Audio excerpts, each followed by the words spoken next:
कक्षा 11वीं वाणिज्य और कला, आर्ट्स और कॉमर्स दोनों के लिए उपयोगी अर्थशास्त्र अध्याय पहला देख रहे हैं। कल अपन ने चैप्टर को समझा था, आज अपन इसकी क्वेश्चन आंसर देखने जा रहे हैं। पहला क्वेश्चन है आपके पास में, अर्थशास्त्र से क्या आश्रय है। अर्थशास्त्र का अपन को आश्रय बताना। अर्थशास्त्र से आश्रय बताइए।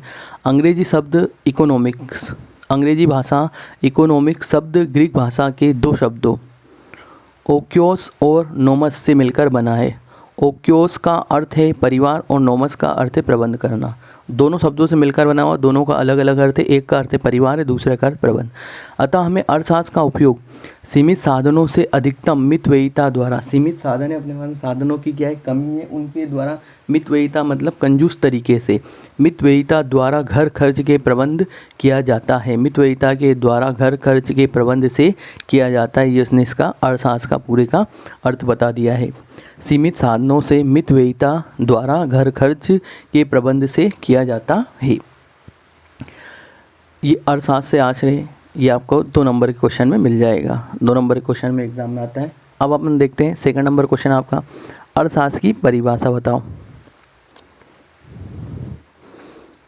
अर्थशास्त्र की परिभाषा देख रहे हैं।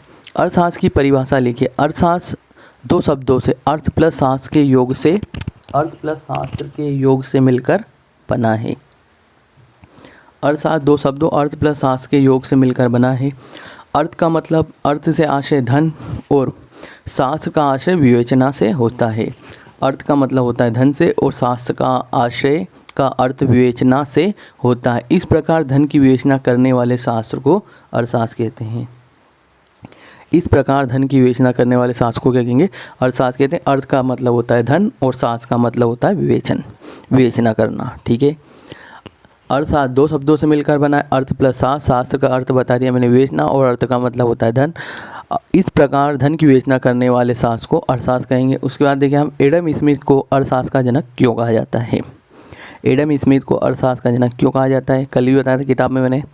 सन 1776 में एडम स्मिथ नामक विद्वान की एक पुस्तक राष्ट्रों का धन प्रकाशित हुई।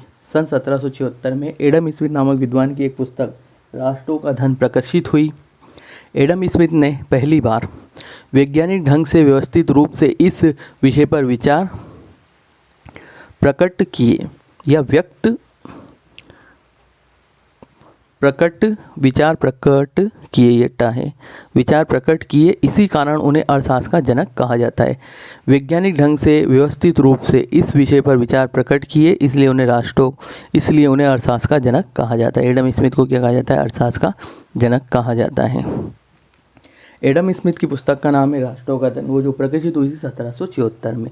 एडम स्मिथ ने पहली बार वैज्ञानिक ढंग से व्यवस्थित रूप से इस विषय पर विचार प्रकट किए, इसी कारण उन्हें अर्थशास्त्र का जनक के रूप में जाना जाता है। अगला क्वेश्चन है आपका, अर्थशास्त्र के विषय में एडम स्मिथ का दृष्टिकोण एक वाक्य में बताइए। अर्थशास्त्र के विषय में एडम स्मिथ का दृष्टिकोण को अपन बताना एक वाक्य में।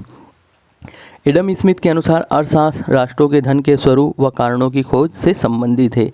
अर्थशास्त्र राष्ट्रों के धन के स्वरूप व कारणों की खोज से संबंधित है। ठीक है। लाइक करें, सब्सक्राइब करें, अपने दोस्तों के साथ शेयर करें। ये आपको इसका स्क्रीनशॉट ले लें आप ध्यान से और जल्दी से, इतना ले लें पहले। उसके बाद देखिए आप आगे, ये लें 2 क्वेश्चन और ये आपका लास्ट क्वेश्चन। धन्यवाद।